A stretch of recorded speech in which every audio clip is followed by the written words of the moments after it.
All right, let's get right into it. We're going to be talking about a man named Rabbi Yitzhak Yaakov Reines. He was, and this is no exaggeration, one of the most important rabbis of the modern era.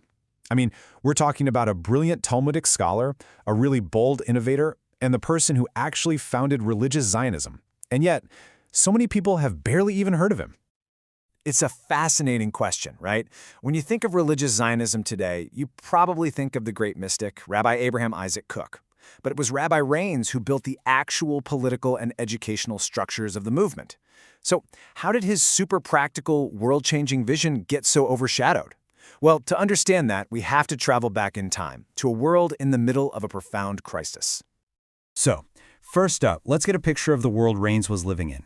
The late 19th century, it was just a terrifying and confusing time to be a Jew in Eastern Europe. You were basically caught in this giant pincer movement, with these two immense crushing forces threatening your very existence from both sides. Yeah, it was a crisis on two fronts. On one side, you had just brutal physical violence. These horrific pogroms, like the Sufabat Negev and the Kishinev massacre, made it terrifyingly clear the Jews needed a safe place to go, and fast. But on the other side, there was this equally dangerous threat, and it was coming from within. It was the Enlightenment. You know, the best and the brightest young Jews were leaving the traditional world, drawn to secular knowledge, and the whole spiritual world felt like it was about to collapse. Rabbi Reines saw both of these threats, and he knew he had to do something. So, how did he respond? Well, he didn't just retreat into a study hall. He came up with two truly radical solutions. He jumped right into the fire with ideas that were so far ahead of their time, they caused an absolute scandal in the rabbinic world. Okay, so first, to deal with that spiritual crisis, he created a totally new kind of school. In 1905, he founded the Torah Ve-Da'at yeshiva in Lida.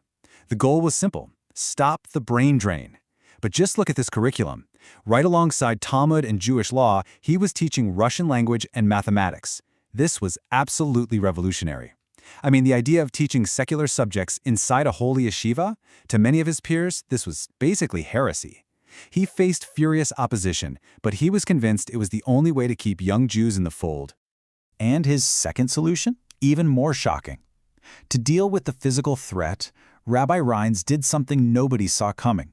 In 1899, he joined Theodor Herzl and the secular Zionist movement. Now, for a leading rabbi to go and partner up with non-religious, sometimes even anti-religious Jews, it was like an earthquake. But Reines was, above all, a pragmatist. If working with secularists was what it took to save Jewish lives, then that's exactly what he was going to do. And this brings us right to the heart of his entire philosophy, the idea of rescue, not redemption. To really get how he justified these wild moves, you have to understand this one crucial distinction he made, a distinction that honestly defines the central debate in religious Zionism to this very day. It all boils down to two Hebrew words. The first word is Geula. This is the classic, capital R, redemption. You know, the idea that God, at the end of days, is going to send the Messiah and miraculously gather all the Jewish people back to their land.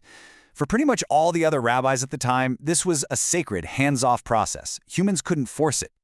But Rabbi Reines, he pushed for a different concept, Hatzalah. And that just means rescue. Not some metaphysical, messianic redemption. No, this was a practical, political, human-led rescue mission.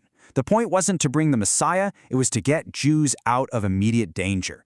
It was a political project, not a divine one. And this right here, this is where the big split happens. For Rabbi Reines, Zionism was Chazalah, a practical solution to a physical problem. But for Rabbi Kook, Zionism was Geula. It was a spiritual, messianic process, the very beginning of the final redemption. And this isn't just a small difference in opinion, it's a completely different answer to the question, what is Zionism even for? And hey, you don't have to take my word for it. Reines himself argued that Herzl's genius was precisely that he focused on Hatzalah.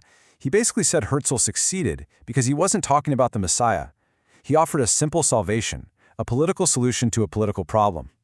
By separating Zionism from Messianism, he made it something practical that everyone, religious and secular, could actually get behind. This whole philosophy of pragmatic partnership led straight to our next section, the birth of Mizrachi. See, Reines' approach was about to be put to the ultimate test.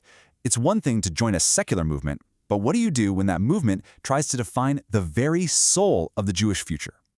Well, that confrontation came, and it was over something called the culture debate. Basically, a really powerful group of secular Zionists demanded that the movement officially promote a new, modern, secular Jewish culture as part of its platform. And for the religious members, this was a total red line. Zionism couldn't be a movement that was actively trying to replace the Torah. So what did Reines do? Did he storm out, declare the whole thing unholy? Nope, he got organized. In 1902, he founded the Mizrachi movement. It's short for Merkaz Ruchani, or Spiritual Center. It was a political party, but inside the World Zionist Organization. It was created to fight for the religious character of the Jewish people, but from within the system. So, this leads to a pretty big question. Just how far would this rescue-first pragmatism actually go? Well, his whole approach was about to face its toughest test yet. An idea so controversial it almost ripped the entire Zionist movement apart. Right after the Kishinev pogrom, Herzl came to the Congress with a shocking proposal to explore setting up a temporary Jewish homeland in Uganda, in British East Africa. For a lot of people, this was just pure heresy. But for Rabbi Reines, it was pure Hatzalah. Just look at his words. The needs of the people are dearer to me than the land. He actually supported looking into the proposal, calling it a potential night shelter, because the immediate rescue of Jewish lives, Hatzalah, had to come before everything else, even before the land of Israel itself. So let's look at his legacy as a bridge builder. And let's go back to that question we started with. We have this man who built the foundational institutions of a huge global movement, a leader with incredible courage. So why has his pragmatic vision been mostly forgotten? I mean, just take a quick look at this timeline. Look how much he got done in such a short amount of time. In just 6 years, he laid the entire groundwork for everything we now call religious Zionism, the political party, the educational model, the whole ideological framework. It's breathtaking. But in the end, it seems that history just prefers poetry to prose. The grand, sweeping, mystical vision of Rabbi Kook, this vision of divine redemption and cosmic destiny, it just captured the imagination and the soul of the movement way more powerfully than Reines' grounded, sober political pragmatism. The story of a messianic beginning was just a better story. And yet, you could say Rabbi Reines won in a different way.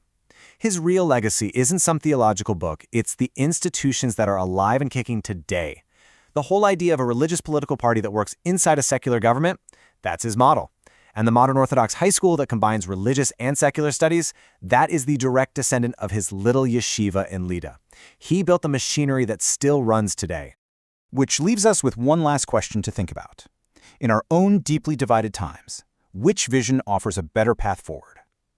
Is it the pragmatism of the bridge builder, the one focused on practical rescue and compromise?